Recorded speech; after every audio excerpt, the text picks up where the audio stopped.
हे hi everyone, स्वागत है आपका प्रिपेयर विथ यस में।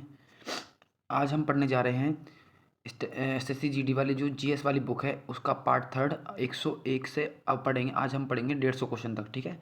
और मैंने इसके साथ साथ हिंदी की बुक का रिवीजन भी स्टार्ट कर दिया है। मैं उसकी पहली वीडियो डाल चुका हूँ और धीरे धीरे मैं उसकी और वीडियो भी डाल दूंगा। बात रही एसएसजीडी की सारी बुक्स की पीडीएफ या आरडब्ल्यू की पब्लिकेशन की सारी पीडीएफ मैंने अपने टेलीग्राम पर डाल दी है। मेरे चैनल के बायो में जाके आप देख सकते हैं, मेरे टेलीग्राम को ज्वाइन कर लीजिए। वहाँ मैं लेटेस्ट बुक डालता रहता हूँ, ठीक है।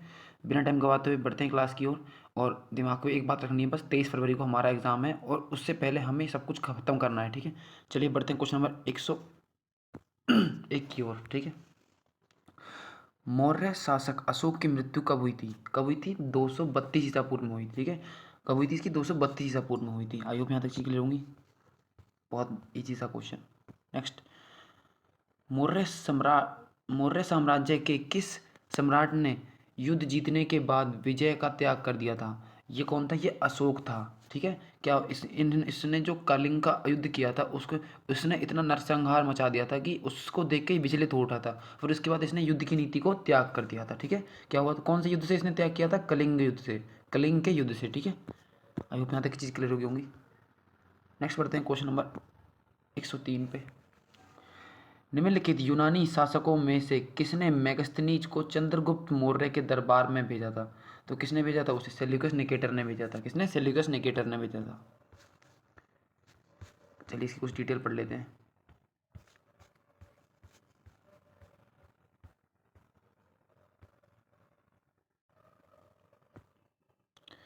मेगस्थनीज ने इंडिका पुस्तक लिखी है, ठीक है, जिसे मौर्य साम्राज्य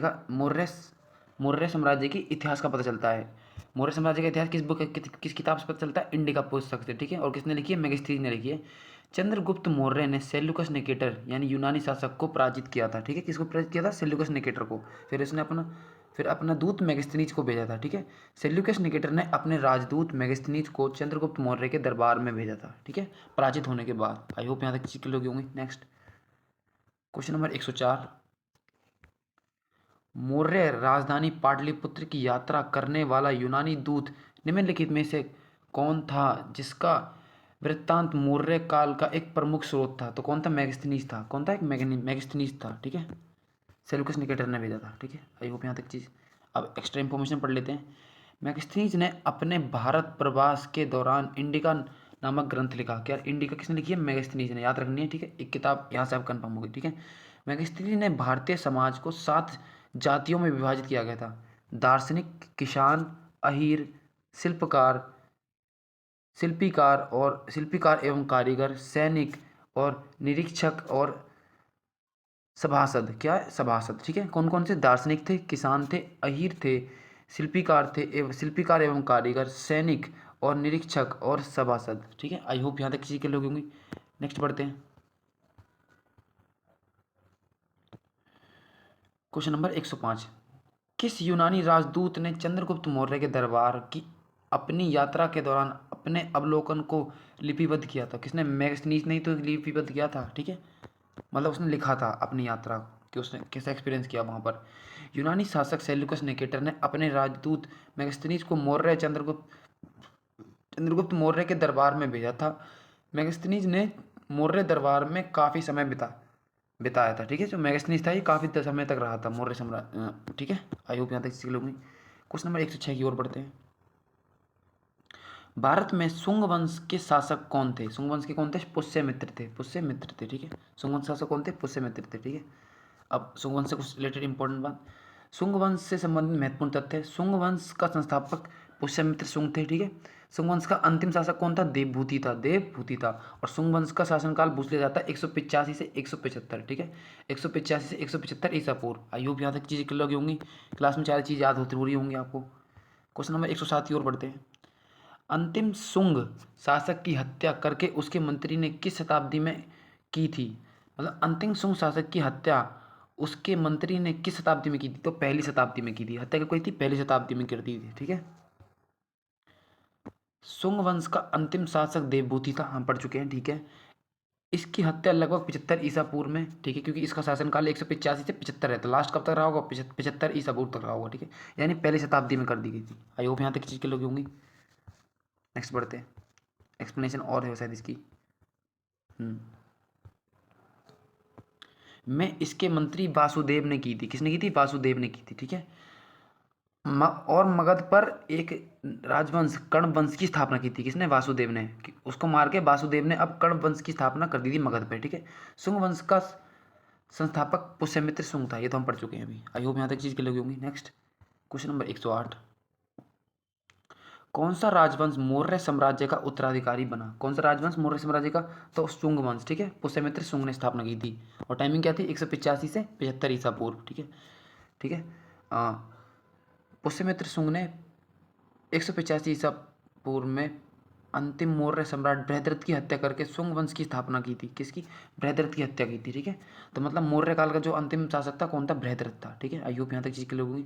शुंग वंश ने लगभग 110 वर्षों तक शासन किया था। शुंग वंश ने लगभग 110 वर्षों तक शासन किया था। आई होप यहाँ तक चीज़ क्लियर होगी। नेक्स्ट बढ़ते हैं क्वेश्चन नंबर 109 की ओर। अंतिम शुंग शासक की मृत्यु के बाद कर्ण वंश की स्थापना किसने की थी? वासुदेव ने। अभी जस्ट ऊपर हम पढ़ के आए हैं, ठीक है। नेक्स्ट,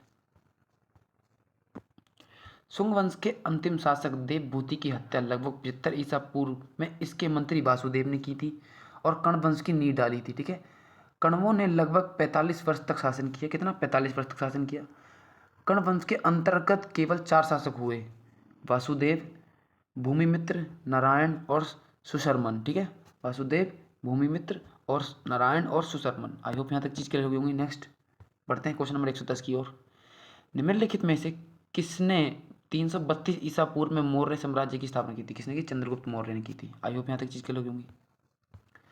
अब इससे एक चीज़ याद आई। अब फटाफट कमेंट बताइए, मौर्य साम्राज्य की जो शासन काल था उसका टाइमिंग क्या थी, ठीक है। मौर्य साम्राज्य की स्थापना 332 ईसा पूर्व में चंद्रगुप्त मौर्य ने अपने गुरु चाणक्य की सहायता से नंद वंश के अंतिम शासक घनानंद को पराजित करके की थी, ठीक है। किसको किया था? घनानंद को मार के उसके बाद मौर्य साम्राज्य की स्थापना की थी, ठीक है। आई होप यहाँ तक चीज़ क्लियर होगी। नेक्स्ट पढ़ते हैं क्वेश्चन नंबर 111 की ओर।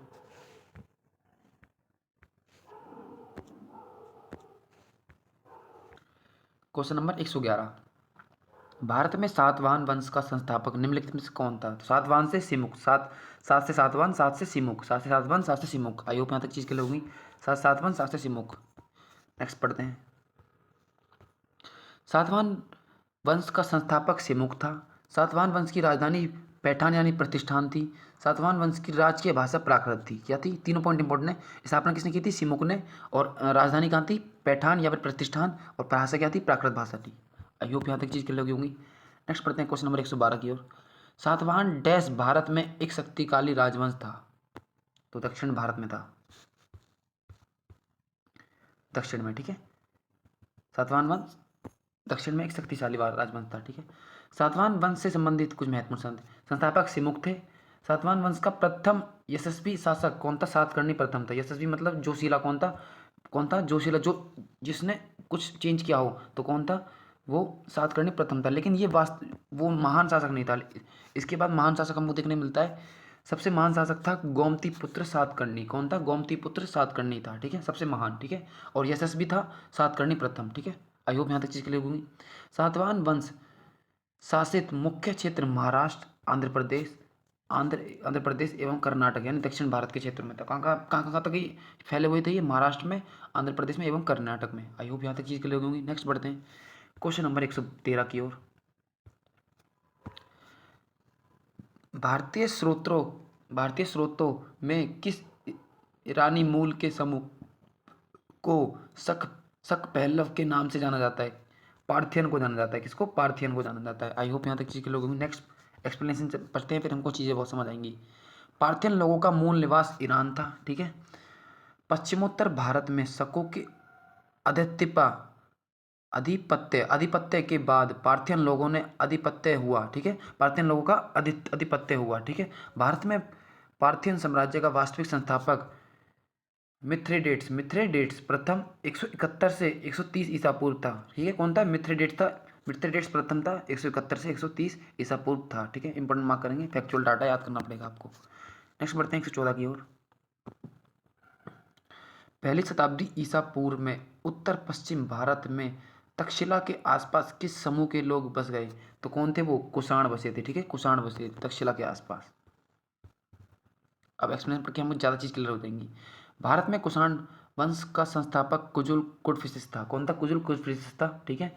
कनिष्क कुषाण वंश का महान शासक था, कनिष्क कुषाण वंश का महान शासक था, ठीक है। भीम भीम कडफिशिस को भारत में कुषाण शक्ति का वास्तविक संस्थापक माना जाता है। कुषाण वंश का वास्तविक संस्थापक कौन था? भीम कडफिशिस, ठीक है। और इनका जो महानतम शासक था कौन था? कनिष्क था, ठीक, कनिष्क था, ठीक है। आई होप यहाँ तक चीज़ क्लियर होंगी। इसने सिंधु नदी पार करके तक्षशिला एवं पंजाब पर अपना अधिकार कर लिया था। किसने? भीम कडफिशिस ने, ठीक है, भीम कडफिशिस ने, ठीक है। आई होप यहाँ तक चीज़ क्लियर होंगी। नेक्स्ट पढ़ते हैं क्वेश्चन नंबर 115 की ओर। प्रसिद्ध शासक कनिष्क डैश वंश का शासक था। कौन सा था? कुषाण वंश का था। आई होप यहाँ तक चीज, अभी तो हम इसको पढ़ के आए हैं, ठीक है। कुषाण वंश के अंतर्गत अन्य शासक, ठीक है, भीम कडफिशिस, कुजुल कुटफिशिस और वासिष्क और हुविस्क और वासुदेव, ठीक है, हुविस्क और वासुदेव, ठीक है। आई होप यहाँ तक चीज क्लियर होंगी। नेक्स्ट पढ़ते हैं क्वेश्चन नंबर 116 की ओर। प्राचीन काल में निम्नलिखित में से किसने स्पष्ट रूप से उल्लेख किया था कि मनुष्य के शरीर में 360 हड्डियां होती हैं? तो चरक ये हैं जो मेडिसिन से रिलेटेड हैं। बहुत उस टाइम पे ये बहुत बड़े मेडिसिन से रिलेटेड ज्ञाता थे, ठीक है। एक्सप्लेनेशन पढ़ते हैं एक बार हम, फिर हमें और ज़्यादा चीज़ें रिलेट हो पाएंगी। तो कौन थे? चरक थे, ठीक है, चरक थे। प्राचीन काल में प्रसिद्ध चिकित्सक चरक ने अपनी पुस्तक चरक संहिता में मनुष्य के शरीर में 360 हड्डियां का उल्लेख किया है, ठीक है। आयुर्वेद के आचार्य चरक कुषाण वंश के महानतम शासक कनिष्क के दरबार में रहते थे, दरबार में राजवैद्य थे, ठीक है। आयु यहाँ तक चीज क्लियर होगी, ठीक है। तो किसे थे? मेडिसिन क्षेत्र से थे, ठीक है। नेक्स्ट पढ़ते हैं क्वेश्चन नंबर 117। मौर्यों के पतन से लेकर गुप्तों के उत्थान यानी दूसरी शताब्दी ईसा पूर्व से तीसरी शताब्दी ईसवी तक की अवधि को भारतीय इतिहास में डैश के रूप में जाना जाता है। तो इसको उत्तर मौर्य काल के नाम से जाना जाता है। क्या? उत्तर मौर्य काल के नाम से जाना जाता है। आई होप यहाँ तक चीज क्लियर होंगी। नेक्स्ट पढ़ते हैं क्वेश्चन नंबर 118 की ओर। वह सबसे प्रसिद्ध शक शासक कौन था जो गिरनार में अपने शिलालेख के लिए जाना जाता है? तो कौन था? रुद्रदामन था, ठीक है, रुद्रदामन था, ठीक है। सुदर्शन झील का इसने रिपेयरिंग भी कराई थी रुद्रदामन ने, ठीक है। पढ़ते हैं एक बार। शकों के सर्वाधिक प्रसिद्ध शासक रुद्रदामन प्रथम के विषय में गिरनार यानी जूनागढ़ अभिलेख से जानकारी प्राप्त होती है, ठीक है। और रुद्रदामन प्रथम संस्कृत का बड़ा प्रेमी था। इसने ही विशुद्ध संस्कृत भाषा में गिरनार यानी जूनागढ़ अभिलेख जारी कराया था, ठीक है। और रुद्रदामन प्रथम ने सुदर्शन झील जो गुजरात में, इसका जीर्णोद्धार मतलब रिपेयरिंग कराई थी, ठीक है। क्या कराई थी? रिपेयरिंग कराई थी, ठीक है। आई होप यहाँ तक चीज क्लियर होगी। सुदर्शन झील का निर्माण मौर्य काल में हुआ था। कब हुआ था? मौर्य काल में हुआ था। आई होप यहाँ तक चीज क्लियर होंगी। नेक्स्ट पढ़ते हैं क्वेश्चन नंबर 119 की ओर। निम्नलिखित में से किस राजवंश ने मौर्योत्तर काल में रेशम मार्ग को नियंत्रित किया था? तो किसने किया था? कुषाणों ने किया था। जो रेशम मार्ग था उसको कुषाण रूल कर रहे थे, ठीक है। कुषाण वंश के संस्थापक कौन थे? कुजुल कडफिशिस थे, ठीक है, अभी हम पढ़ के आए थे। कुषाण वंश का महानतम शासक कनिष्क था, ठीक है। मूर्तिकला की मथुरा तथा गंधार शैली का जन्म कनिष्क के समय हुआ था। क्या क्या? मूर्तिकला की मथुरा और गंधार शैली का जन्म कब हुआ था? कनिष्क के समय हुआ था। आई होप यहाँ तक चीज क्लियर होगी। कनिष्क ने सिल्क मार्ग यानी चीन से रोम जाने वाले पर नियंत्रित किया था।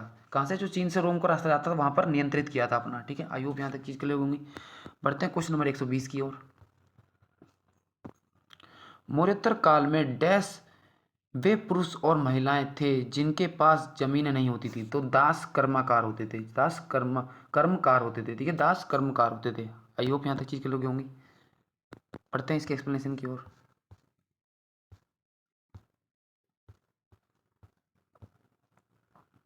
Question number 121। निम्नलिखित में से किस शासक ने शुंग वंश की स्थापना की थी? शुंग वंश की तो हम पढ़ के आए हैं अभी, पुष्यमित्र शुंग ने की थी, ठीक है। स्थापना पुष्यमित्र शुंग ने 185 ईसा पूर्व में, और अंतिम शासन बृहदत्त को मारा था, ठीक है, और शुंग वंश की स्थापना की थी, ठीक है। और शुंग वंश के अन्य प्रमुख शासक इनको पढ़ लेते हैं। अग्निमित्र थे, वसुमित्र थे, व्रजमित्र थे तथा देवभूति थे, ठीक है। वज्रमित्र और देवभूति। आई होप यहाँ तक चीज क्लियर होगी। नेक्स्ट बढ़ते हैं क्वेश्चन नंबर 122 की ओर। डैश जो कनिष्क के दरबार में रहते थे ने बुद्ध की जीवनी यानी बुद्ध चरित्र की रचना की है? तो सब ये तो सब जानते हैं, अश्व घोष ने की थी, ठीक है, अश्व घोष ने की थी। और लेकिन ये बहुत कम लोग पता है ये किसके दरबारी थे, तो ये दरबारी थे कनिष्क के दरबारी, ठीक है। अब बहुत इंपॉर्टेंट लाइन निकल के आई है। कनिष्क को आदित्य अशोक के नाम से भी जाना था, मतलब दूसरा अशोक के नाम से भी जाना जाता है, ठीक है। और कनिष्क के दरबार में अश्वघोष, ठीक है, नागार्जुन, वसुमित्र, चरक, पार्श्व पार्श्व जैसे विद्वान रहते थे। कौन कौन? अश्वघोष, नागार्जुन, वसुमित्र, चरक और पार्श्व जैसे विद्वान रहते थे, ठीक है। इसलिए इसे अशोक का अद्वितीय माना जाता है, ठीक है। आई होप यहाँ तक चीज लोग होंगी। नेक्स्ट पढ़ते हैं क्वेश्चन नंबर 123 की ओर। गांधार कला शैली यानी स्कूल ऑफ आर्ट किस राजवंश के तहत विकसित हुई थी? अभी हम पढ़ के आए थे कुषाणों के वक्त विकसित हुई थी। और किस शासक के वो उस टाइम पे हुई थी? कनिष्क के टाइम पे, ठीक है। आई होप यहाँ तक चीज क्लियर होगी। कुषाण वंश के महानतम शासक कनिष्क के शासनकाल में कला से संबंधित दो स्वतंत्र शैलियां का विकास हुआ था, जो कि निम्नलिखित हैं। एक गांधार कला शैली, एक मथुरा कला शैली, जो अभी हम ऊपर पढ़ गए हैं। देखिए प्रीवियस ईयर क्वेश्चन भी रिपीट होते हैं काफ़ी सारे, ठीक है। तो आपको इन सब की एक एक लाइन पर अपनी कमांड बना कर रखनी है, ठीक है। बार बार मल्टीपल टाइम चीज़ों को रिवाइज करना है। निम्नलिखित में से कौन चंद्रगुप्त प्रथम की पत्नी है? तो कौन है? कुमार देवी। आई होप यहाँ तक चीज क्लियर होगी। चलिए आगे बढ़ते हैं, ठीक है। अब इसकी एक्सप्लेनेशन को देख लेते हैं एक बार, ठीक है। गुप्त वंश का शक्तिशाली शासक, ठीक है, गुप्त वंश का शक्तिशाली शासक चंद्रगुप्त प्रथम के बारे में ये महत्वपूर्ण तथ्य हैं, ठीक है। गुप्त वंश का शक्तिशाली शासक था, ठीक है। गुप्त वंश का वास्तविक संस्थापक, ठीक है। और महाराजा धीराज की उपाधि से विभूषित, ठीक है। महाराजा धीराज की उपाधि किसके पास थी? चंद्रगुप्त प्रथम के पास थी, ठीक है। और गुप्त संवत का प्रारंभ करता, मतलब गुप्त संवत एक इसने कैलेंडर चलाया था, कैलेंडर, इसको कैलेंडर बोलते हैं, ठीक है। उस टाइम का एक कैलेंडर था। लिच्छवी राज्य की राजकुमारी कुमार देवी के साथ विवाहित, ठीक है। लिच्छवी राज्य की राजकुमारी कुमार देवी के साथ विवाहित थे, ठीक है। आई होप यहाँ तक चीज क्लियर होंगी। नेक्स्ट बढ़ते हैं क्वेश्चन नंबर 125 की ओर। निम्नलिखित में से किस गुप्त शासक ने पश्चिमी क्षेत्र में शकों को पराजित करके विक्रमादित्य की उपाधि धारण की थी? तो किसने की थी? चंद्रगुप्त द्वितीय ने, ठीक है। चंद्रगुप्त द्वितीय ने की थी। किसने की थी? चंद्रगुप्त द्वितीय ने की थी। आई होप यहाँ तक चीज क्लियर होगी। चंद्रगुप्त द्वितीय की अन्य उपाधियां विक्रमांक विक्रमांक और परम भागवत, ठीक है। परम भागवत, ठीक है। परम भागवत, ठीक है। विक्रमांक और परम भागवत, ठीक है। विक्रमांक और परम भागवत, ठीक है। आई होप यहाँ तक चीज क्लियर होगी। कुमारगुप्त प्रथम की उपाधियां महेंद्रदित्य, श्री महेंद्र आदि, ठीक है। कुमारगुप्त प्रथम की आदि क्या थी? उपाधियां क्या थी? महेंद्रदित्य और श्री महेंद्र आदि। आई होप यहाँ तक चीज क्लियर होगी। नेक्स्ट पढ़ते हैं। अब पढ़ते हैं समुद्रगुप्त की उपाधियां कविराज और अप्रतिरथ और, ठीक है, और प्रक्रमांक, ठीक है। प्रक्रमांक, ठीक है। कविराज, अप्रतिरथ और प्रक्रमांक, ठीक है। आई होप यहाँ तक चीज के लिए होंगी। महाराज धीराज की उपाधि से प्रसिद्ध चंद्रगुप्त प्रथम थे। अभी हम ऊपर पढ़ के आए हैं इस चीज को बारे में, ठीक है। नेक्स्ट बढ़ते हैं क्वेश्चन नंबर 126 की ओर। हर्षवर्धन द्वारा कितने संस्कृत नाटक लिखे गए थे? कितने? 3 लिखे गए थे। हर्षवर्धन द्वारा कितने संस्कृत नाटक लिखे? 3 नाटक लिखे गए थे, ठीक है। और कौन कौन से थे? प्रियदर्शिका, रत्नावली और नागानंद, ठीक है। प्रियदर्शिका, रत्नावली और नागानंद। आई होप यहाँ तक चीज क्लियर होगी। नेक्स्ट बढ़ते हैं क्वेश्चन नंबर 127 की ओर। गुप्त शासक समुद्रगुप्त की प्रशंसा में लिखित प्रयाग प्रशस्ति या इलाहाबाद स्तंभ के रचयिता कौन थे? तो कौन थे? हरिसेन थे। कौन थे? हरिसेन थे, ठीक है। कौन थे? प्रयाग प्रशस्ति अभिलेख से किसका नाम जुड़ा हुआ है? हरिसेन का नाम जुड़ा हुआ है, ठीक है। कौन थे? हरिसेन थे, ठीक है। हरिसेन द्वारा रचित प्रयाग प्रशस्ति में गुप्त शासक समुद्रगुप्त को संपूर्ण पृथ्वी को विजयित करने वाला बताया गया है, ठीक है। किसको? समुद्रगुप्त को। आई होप यहाँ तक चीज क्लियर होंगी। और प्रयाग प्रशस्ति किससे रिलेटेड है? हरिसेन से रिलेटेड है। आई होप यहाँ तक चीज क्लियर होंगी। नेक्स्ट बढ़ते हैं क्वेश्चन नंबर 128 की ओर। मोखरियों के किस राजा ने दावा किया कि उसने परवर्ती यानी बाद के गुप्तों को हराया था? तो किसने? सर्ववर्मन ने, ठीक है।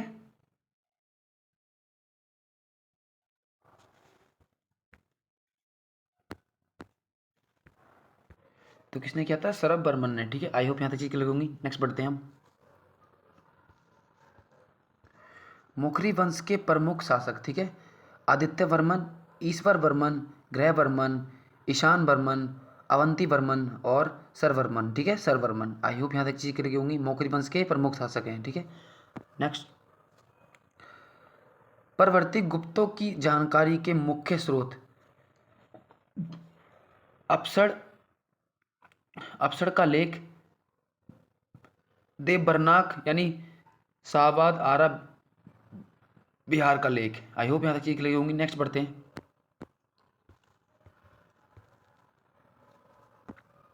मुकरी मूलतः सहायक शासक थे जिन्होंने बाद में निम्नलिखित में से किस क्षेत्र में एक स्वतंत्र साम्राज्य की स्थापना की थी?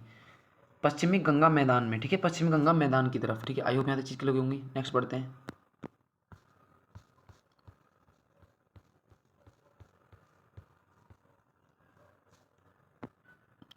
मुखरी मूलतः सहायक शासक थे जिन्होंने बाद में पश्चिमी गंगा मैदान क्षेत्र में एक स्वतंत्र साम्राज्य की स्थापना की थी। मतलब पहले तो सिर्फ ये सहायता करते थे, लेकिन कुछ समय बाद इन्होंने पश्चिमी गंगा मैदान में अपने आप को स्वतंत्र कर लिया था। ठीक है, आई होप यहाँ तक चीज़ क्लियर होंगी।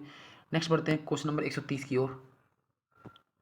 मुखरियों ने पूर्ववर्ती गुप्तों की बराबरी करने के लिए किस उपाधि का अनुकरण किया था? महाराजा धीराज की। ठीक है, महाराजा धीराज की जो उपाधि थी जो चंद्रगुप्त प्रथम की थी उसको इन्होंने कॉपी किया था। आई होप यहाँ चीज समझ आई होगी आपको। मुखरियों ने पूर्ववर्ती गुप्तों की बराबरी करने के लिए महाराजा धीराज की उपाधि अनुकरण की थी। ठीक है, नेक्स्ट बढ़ते हैं क्वेश्चन नंबर 131 की ओर।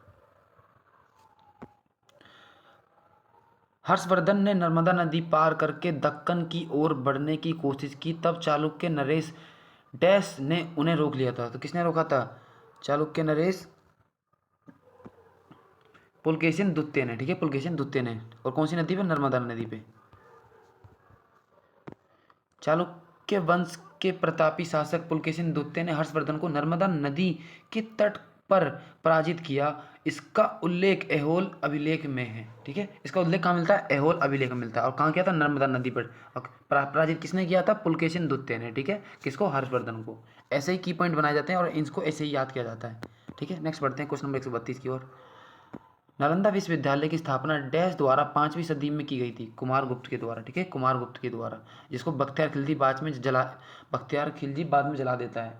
ऐसा बताते जाते हैं कि भारत का आधा इतिहास उस नालंदा विश्वविद्यालय में जल गया था जब बख्तियार खिलजी ने उसमें किताबें जला दी थी। कुमारगुप्त प्रथम ने नालंदा विश्वविद्यालय की स्थापना की थी। इस विश्वविद्यालय को ऑक्सफोर्ड ऑफ महायान के नाम से भी जाना जाता है। किस नाम से? ऑक्सफोर्ड ऑफ महायान के नाम से भी जाना जाता है। आई होप यहाँ तक चीज क्लियर होंगी। नेक्स्ट बढ़ते हैं क्वेश्चन नंबर 133 की ओर। निम्नलिखित में से किस गुप्त शासक को उसकी सैन्य उपलब्धियों के कारण भारत का नेपोलियन कहा जाता है? किसको? समुद्रगुप्त को। ये तो बच्चा बता देगा किसको कहा जाता है? समुद्रगुप्त को। ठीक है, समुद्रगुप्त को। ठीक है, प्रसिद्ध इतिहासकार विंसेंट स्मिथ। अब ये बहुत अच्छा क्वेश्चन बन सकता है कि किसने कहा था? विंसेंट स्मिथ ने। ठीक है, समुद्रगुप्त को उनकी सैन्य उपलब्धियों के कारण भारत का नेपोलियन कहा था। ठीक है, भारत का नेपोलियन कहा था। नेक्स्ट बढ़ते हैं 134 की ओर। हर्षवर्धन और पुलकेशिन द्वितीय का युद्ध किस नदी के तट पर हुआ था? तो नर्मदा नदी पे। अभी हम पढ़ के आ चुके हैं। मैंने कहा था ना कि ये जो क्वेश्चन है घुमा फिरा के भी आपसे पूछ सकता है। ठीक है, तो उसने घुमा फिरा के पूछा आपसे। हर्षवर्धन और पुलकेशिन द्वितीय के मध्य नर्मदा नदी के तट पर युद्ध हुआ था। इस युद्ध में हर्षवर्धन को पराजय झेलनी पड़ी थी। ठीक है, हर्षवर्धन हार गए थे। ठीक है, निम्नलिखित में से कौन हर्षवर्धन के दरबारी कवि और हर्षचरित के लेखक थे? मतलब मोटा मोटा इसमें पूछा गया कि हर्षचरित के लेखक कौन है? तो बाणभट्ट है। हर्षचरित बाणभट्ट। ठीक है, हर्षचरित के लेखक कौन है? बाणभट्ट है। ठीक है, अब बाणभट्ट की प्रमुख रचना है हर्षचरित एवं कादंबरी। और राजशेखर को महिपाल और महेंद्रपाल प्रथम दोनों ने संरक्षण प्रदान किया था। ये जो राजशेखर थे उसको महिपाल एवं महेंद्रपाल प्रथम दोनों ने संरक्षण प्रदान किया था। ठीक है, राजशेखर की प्रमुख रचना थी काव्य मीमांसा थी। ठीक है, कालिदास चंद्रगुप्त द्वितीय के दरबार में रहते थे और आर्यभट्ट की प्रमुख रचनाएं थी आर्यभट्टियम एवं सूर्य सिद्धांत। ठीक है, आर्यभट्टियम और सूर्य सिद्धांत जी। आई होप यहाँ तक चीज क्लियर होगी। इंपॉर्टेंट मार्क करते रहिएगा। समुद्रगुप्त ने दक्षिणापथ के कितने शासकों को पराजित किया था? कितने? 12 शासकों को पराजित किया था। कितने? 12 शासकों को पराजित किया था।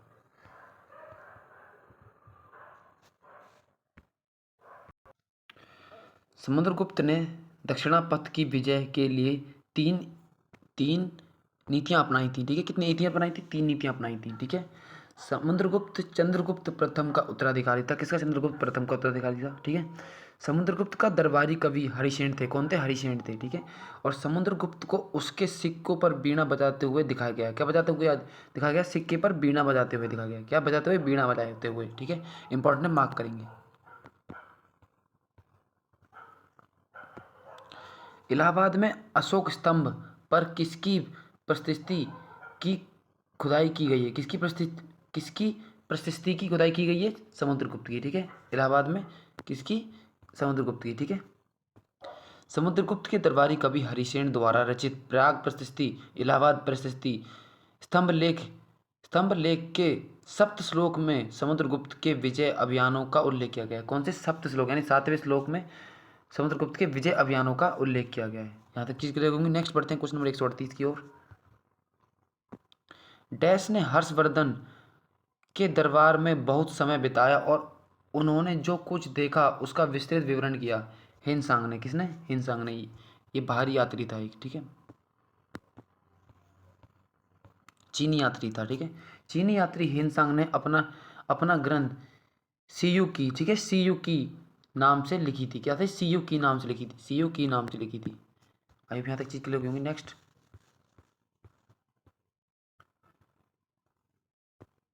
हर्षवर्धन के दरबार में बाणभट्ट एवं मयूर नामक प्रमुख विद्वान भी रहते थे। कौन कौन? बाणभट्ट और मयूर नामक प्रमुख विद्वान भी रहते थे। ठीक है, यहाँ तक चीज क्लियर होगी। चलिए बढ़ते हैं क्वेश्चन नंबर नेक्स्ट की ओर, 139 की ओर। कालिदास रचित नाटक अभिज्ञान शकुंतलम और राजा डैश की प्रेम कथा है। शकुंतला और राजा डैश की प्रेम कथा है। तो किसकी? शकुंतला और राजा दुष्यंत की प्रेम कथा है। ठीक है, आई होप यहाँ तक चीज के लोग होंगे। नेक्स्ट बढ़ते हैं। कालिदास द्वारा रचित अभिज्ञान शकुंतलम शकुंतला और राजा दुष्यंत की प्रेम कथा है। ठीक है,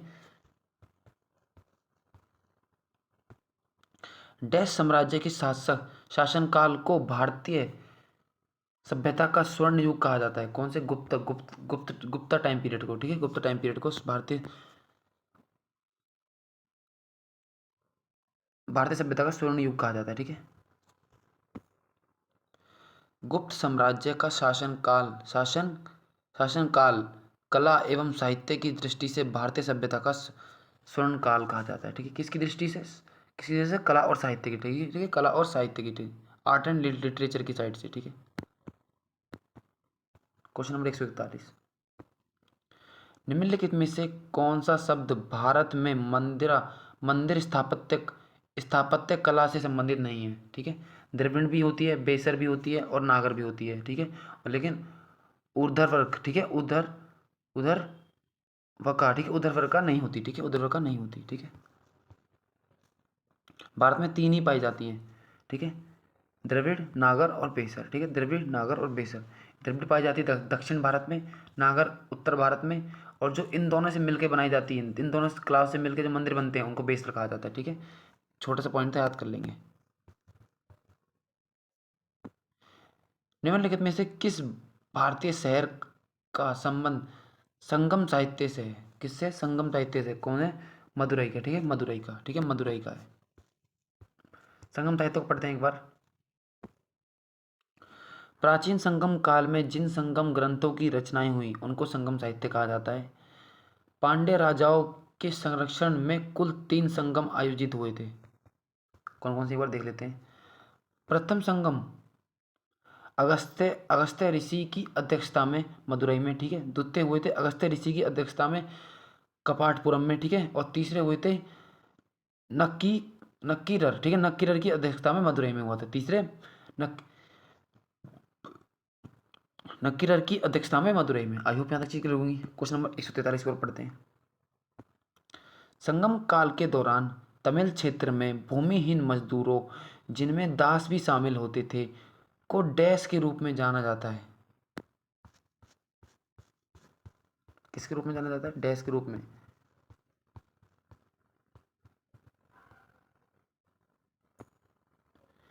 किडेसियार और अधिमई, ठीक है, किडेसियार और अधिमई के रूप में, ठीक है, किडेसियार और अधिमई के रूप में। बढ़ते हैं क्वेश्चन नंबर 144 की ओर।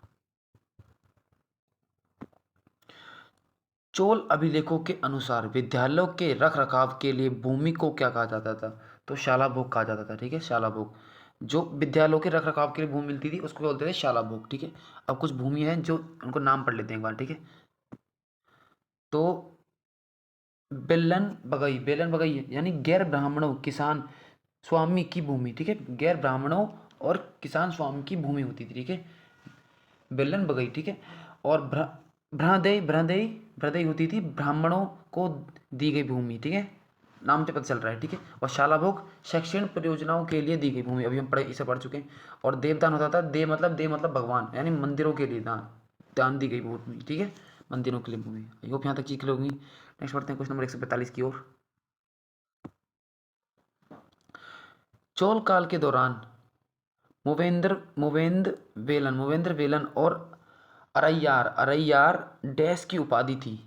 तो धनी भू भूस्वामियों की, ठीक है, धनी भूस्वामियों की, जो पैसे वाले लोग थे, ठीक है, धनी भूस्वामियों की, ठीक है। Question number 146। रवि कीर्ति ने निम्नलिखित में से किस चालुक्य शासक की प्रशस्ति की रचना की है? तो किसकी की थी? पुलकेशिन द्वितीय की थी। किसकी? पुलकेशिन द्वितीय की रचना की थी, ठीक है, रवि कीर्ति ने पुलकेशिन द्वितीय की, ठीक है।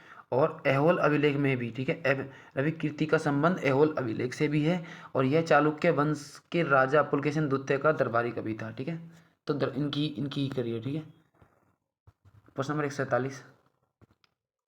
कोंकण का सूर्य मंदिर कहाँ स्थित है? ये तो ओडिशा, ये तो सबको पता है। कोंकण का सूर्य मंदिर कहाँ स्थित है? ओडिशा, ये तो सबको पता है। कोंकण का सूर्य मंदिर नागर शैली में निर्मित है, नागर शैली में निर्मित है, ठीक है। इसका निर्माण गंग वंश के प्रसिद्ध शासक नरसिंह देव ने कराया था, ठीक है। किसने? गंग वंश के प्रसिद्ध शासक नरसिंह देव ने कराया था, ठीक है। कोंकण का सूर्य मंदिर लाल बलुआ पत्थर एवं ग्रेनाइट से निर्मित है। इस मंदिर को वर्ष 1984 में यूनेस्को विश्व विरासत स्थल में सूचीबद्ध किया गया था, ठीक है, सम्मिलित किया गया था, ठीक है। तो यूनेस्को में कब शामिल किया गया था? 1984 में, ठीक है। कोंकण का सूर्य मंदिर। आई होप ये सब चीज़ आपने स्टैटिक में पढ़ रखे होंगे। नेक्स्ट बढ़ते हैं क्वेश्चन नंबर 148। तंजावुर का राजेश्वर मंदिर निम्नलिखित में से किस देवता को समर्पित है? तो भगवान शिव को है, ठीक है। तंजावुर का राजेश्वर मंदिर भगवान शिव से संबंधित है। तंजावुर यानी तंजौर का राजेश्वर मंदिर बृहदेश्वर मंदिर का निर्माण राजा राज प्रथम ने करवाया था। यह मंदिर द्रविड़ शिल्प कला की उत्तम कृति है। और राजेश्वर मंदिर यानी बृहदेश्वर मंदिर तमिलनाडु राज्य में स्थित है तथा यह भगवान शिव को समर्पित है। तमिलनाडु कहाँ है? दक्षिण में। और दक्षिण में मैंने कौन बताई थी आपको? द्रविड़ शैली मंदिर बनाए जाते हैं। आई होप यहाँ तक चीज क्लियर होंगी। नेक्स्ट पढ़ते हैं आज का सेकंड लास्ट क्वेश्चन। निम्नलिखित में से कौन वाकाटक राजवंश के संस्थापक थे? कौन थे? विंध्याशक्ति थे, ठीक है। कौन थे? विंध्याशक्ति थे। वाकाटक राजवंश के शासक कौन थे? विंध्याशक्ति थे, ठीक है। वाकाटक राजवंश के संस्थापक विंध्याशक्ति थे। और प्रवरसेन प्रथम एवं प्रवरसेन द्वितीय वाकाटक राजवंश के प्रमुख शासक में से थे, ठीक है, ठीक है। ये दोनों इनके प्रमुख शासक में थे, ठीक है। आज का लास्ट क्वेश्चन। किस वंश के शासक ने 1999 में कंदरिया महादेव मंदिर का निर्माण कराया था? तो चंदेलों ने कराया था। किसने? चंदेलों ने कराया था, ठीक है। अब इसके बारे में कुछ एक्स्ट्रा इंफॉर्मेशन। चंदेल वंश से संबंधित महत्वपूर्ण तथ्य। स्थापना 9वीं शताब्दी में नन्नुक द्वारा, ठीक है। राजधानी खजुराहो, ठीक है। और चंदेल वंश का अंतिम शक्तिशाली शासक परमादित्य यानी परमल, ठीक है, यानी परमल थे, ठीक है। और चंदेल वंश के दौरान निर्मित प्रमुख मंदिर कंदरिया महादेव मंदिर का एक एवं विष्णु चतुर्भुज मंदिर थे, ठीक है। ये दोनों मंदिर काफ़ी प्रसिद्ध थे, ठीक है। और आज की क्लास को रखते हैं हम यहीं तक, ठीक है। तो भाई कैसी लगी क्लास कमेंट में ज़रूर बताना। जिस तरीके से आप अपने जीएस पे ध्यान दे रहे हैं, इस तरीके से आपको अपने सारे सब्जेक्ट पे ध्यान देना है। आपको ट्राई करना है, जैसे रीजनिंग हो गई, कम से कम आपको इसमें कम से कम 18 क्वेश्चन से कम तो करना ही नहीं है, ठीक है। और मैथ में भी 18 से कम तो करना ही नहीं है। ये सही बता रहा हूँ मैं, सही सिलेक्शन वाली मैं रूट बता रहा हूँ, सिलेक्शन वाली वो बता रहा हूँ, सिलेक्शन वाली लाइन 18 से कम तो करनी नहीं है। हिंदी में आपको 19 से नीचे तो उतरना ही नहीं है। जीएस में मैं मान सकता हूँ हर किसी का स्कोर अलग हो सकता है, हर किसी का स्कोर अलग हो सकता है। तो मैं जीएस में आपको 14 से 15 का स्कोर देता हूँ। अगर आप इतना भी कर पा रहे हैं तो आप मुझसे किसी भी पेपर पर लिखवा लो, मैं 100% आपका सिलेक्शन बता दे रहा हूँ, ठीक है। 100%, ठीक है। तो मेरे भाई 23 फरवरी को अपने टेबल पर लिख लेना। 23 फरवरी को एग्ज़ाम है और धीरे धीरे हम जीएस का पोर्शन खत्म करते जा रहे हैं और हिंदी में साथ साथ स्टार्ट कर दी है, ठीक है। बाकी आपको अपने रीजनिंग और मैथ को भी स्ट्रॉन्ग रखना है, रीजनिंग और मैथ को भी स्ट्रॉन्ग रखना है। मैं अकेला करना चाहूँ तो मैं अकेला नहीं होता ना, तो मैं बहुत कुछ करता आपके लिए। मैं मैथ और रीजनिंग का प्रैक्टिस सेट भी लगवा देता और इससे क्या होता कि आपको सारी चीज़ एक जगह मिल जाती और आप पीवाईक्यू से देख पाते कि किस तरीके से आयोग क्वेश्चन पूछ रहा है और किस तरीके का लेवल रहता है जीडी के लेवल में। मैं बताऊं तो जीडी के लेवल में मैथ इतना आसान नहीं होता जितना लोग सोचते हैं या बताते हैं, कि सोचते हैं कि ये तो बहुत बेसिक मैथ है। वो उनको बेसिक इसलिए लगता है क्योंकि उन्होंने काफ़ी पढ़ाई की होती है, 3-4 साल से वो तैयारी कर रहे हैं और फिर वो एक दो इजी क्वेश्चन आते ही वो समझते हैं कि ये तो इजी, मतलब वही सेम रिपीटेड क्वेश्चन आते ही वो समझते हैं ये इजी है। लेकिन भाई इजी कुछ नहीं है। जैसे ही एक अच्छा क्वेश्चन आता है वो लोग समझते हैं कि ये तो भाई जीडी का लेवल इतना मतलब हार्ड आता है। भाई ऐसा कुछ नहीं है, ये सब प्रैक्टिस का खेल है। तो भाई मैं तो कहता हूँ कि आप रीजनिंग और मैथ को ज़्यादा ज़्यादा प्रैक्टिस करते रहो कि मैक्सिमम स्कोर करना है वहाँ से। वहाँ पे आपके लॉजिक ही तो लगेंगे, वहाँ कितने लॉजिक हैं। एक एक चैप्टर के 100 ही लॉजिक तो होंगे, 100 से ज़्यादा क्या लॉजिक होंगे। एक क्वेश्चन से 10-15 क्वेश्चन बन जाते हैं। अगर एग्जामिनर घुमाएगा भी तो कितना ही घुमाएगा, ठीक है। और बाकी रही हिंदी की बात, हिंदी में तो आप बस याद ही करते रहो, याद करते रहो, बार बार याद करते रहो। हिंदी में हुआ तो हुआ, बाकी 19 तक तो सब कर ही देंगे, ठीक है। और जीएस का तो भगवान भरोसे, ठीक है। लेकिन पढ़ते रहोगे फंसेंगे क्वेश्चन, ऐसे इस तरीके से पढ़ते रहोगे तो और फंसेंगे क्वेश्चन। बाकी मैं मैं मतलब अपनी तरफ से वो कर रहा हूँ कि जिससे कि आपका ये जीडी का एग्ज़ाम पक्का, मतलब कम से कम 15 नंबर तो मैं इन प्रैक्टिस सेट से करा दूँ आपके, ठीक है। बाकी क्लास कैसी लग रही है आपको मुझे बताना, और क्या इंप्रूवमेंट मैं कर सकता हूँ मुझे ये बताना। कई सारी गलतियाँ हैं मैं करता हूँ, मुझे पता है मैं कई सारी गलतियाँ करता हूँ, लेकिन मैं हाँ उन चीज़ों को छुपा सकता हूँ, लेकिन मैं नहीं छुपाता। मैं एडिटिंग के टाइम में इन सब चीज़ों को काट सकता हूँ, लेकिन नहीं, लेकिन मैं दिखा रहा हूँ क्रॉप आपको, ठीक है। तो मैं इस तरीके से बात तो नहीं कर पाता हूँ, लेकिन फिर भी आप पढ़ते रहिए। अगर आपको इस चीज क्लास में कोई कमी लगे मुझे कमेंट करके जरूर बताना प्लीज़। बाकी चैनल को लाइक चैनल वीडियो को लाइक कर देना, चैनल को सब्सक्राइब कर देना और वीडियो को शेयर कर देना, ठीक है। जब तक के लिए ध्यान रखें, अपना ख्याल रखें, धन्यवाद।